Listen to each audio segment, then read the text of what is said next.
Oh, what's up, man? Come on in.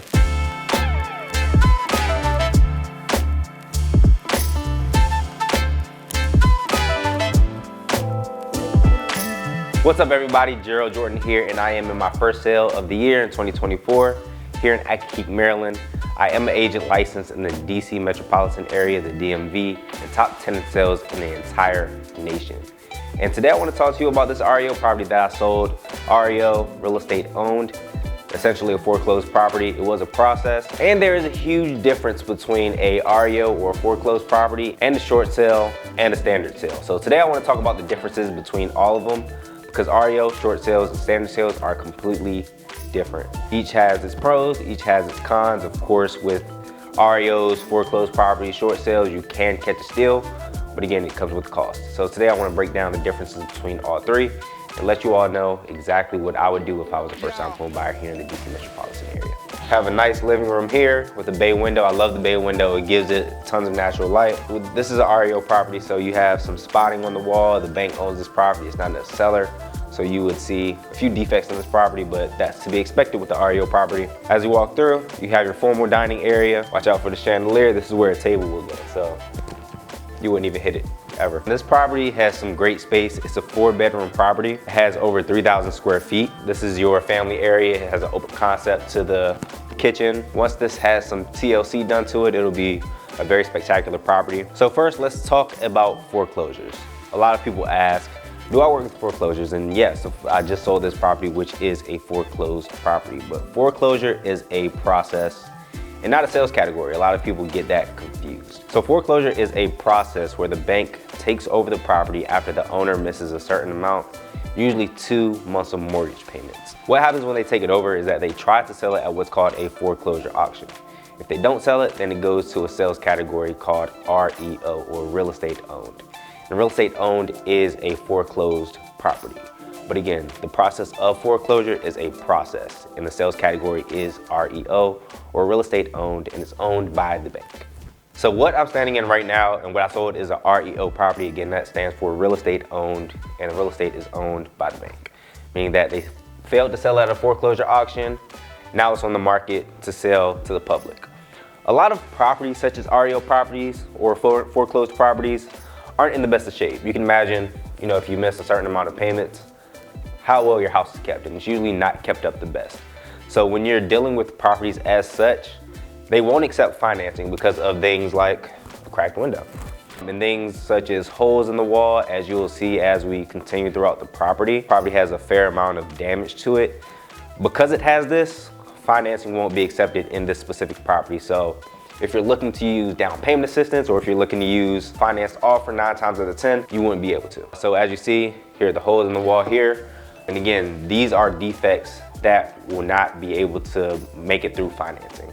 So think 3 times, think twice about moving forward with a foreclosed property, because not only don't they accept financing, oftentimes they don't accept financing. I can't say all the time. This property, we accepted an FHA offer, which was really good, but it did come with a fair share of the seller having to do a certain amount of things to get the house up to par to be able to sell finance. If you're looking for a REO property, make sure you understand what it comes with. You have to deal with damage to the property, another hole in the wall here, and you're getting the property in its as-is condition. The seller is not doing any work to the property. So you can get a good deal. It's going to be a property that's worth less than what the average market rate is for a specific home its size, but you have to put in work to it to be able to bring it up to its value. So again, as you see, there's a fair amount of damage to this property. If you look up top, here's some water damage that was found that was a requirement for us to fix prior to the sale going through.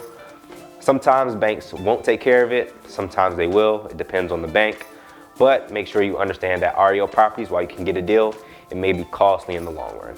We sold this property for $495. Property, its after repair value is upward of $600,000. So whoever gets this or the next person I should say, we close today, the owner is going to get a spectacular property. But I want to show you all the basement, one of the best parts of the property. It's completely done except the floors. It's amazing, has great recessed lighting. It has an echo, so follow me to the basement. So as you see, it's completely done except the flooring. So fully finished basement. It has a bathroom as well. But check this out, it has a lot of chair molding. You have crown molding throughout as well. Spectacular archways. They really did a lot to this basement to add a lot of value to it. Again, all it needs is flooring. If you want flooring, I do like the natural flooring on the slab it's on. As you see, tons of space, tons of open space in this basement so that you can get very creative. And again, this just allows the next owner to put their creativity into this to just increase its value even more. Short sales. So short sales are pretty self-explanatory. This is when a seller sells at a short, meaning that they owe more on the balance than the property is worth.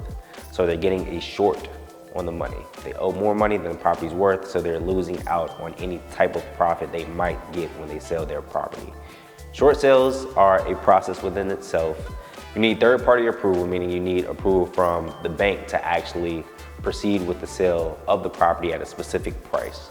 Now, short sales and again, REOs, you can get really good steals, really good deals, but it comes with you having to do extra maintenance on the property. So if you're looking to get a foreclosure, REO, or a short sale property, then you need to understand that there's going to be more work that needs to be done than a standard sale. So let's talk about a standard sale. Standard sale is your basic sale. Property hits the market, you show the property, you see the property, and you make your formal offer. And those deals usually take about 30 to 45 days to complete, depending on the lender, if you're using a program, etc. So a standard sale is your most basic sale. You're negotiating directly with the seller instead of a third party or the bank, which you would if you were doing a REO or a short sale.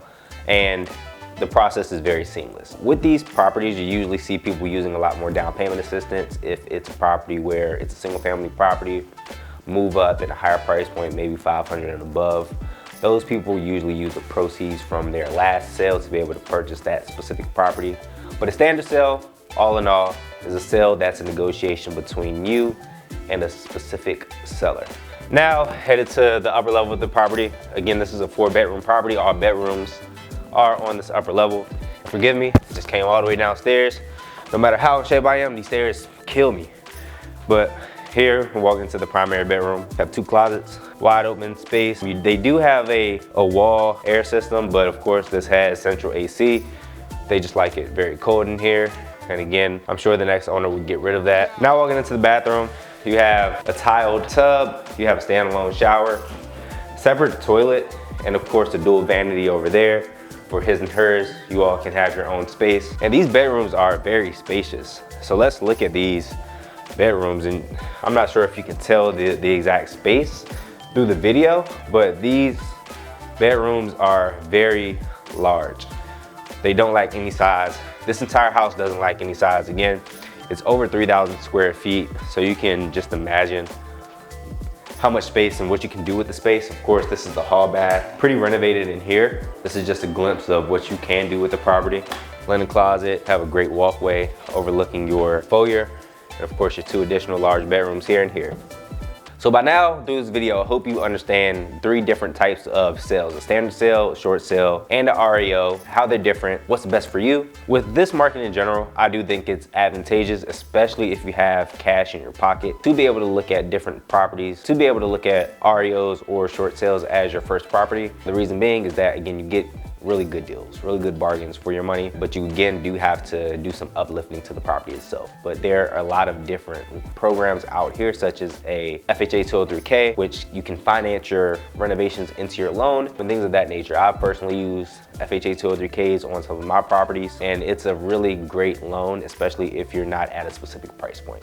So be open-minded when you're looking at properties. Consider all options: REOs, standard sales, short sales, and make the best decision for you. At the end of the day, that's me and my personal opinion on what I would do different if I were to be in the market right now. But everybody has different goals. Some people don't want to come into a property where they have to do maintenance. Some people want a turnkey property, and that's perfectly fine. But for the most bang for your buck, REO short sales is the way to go.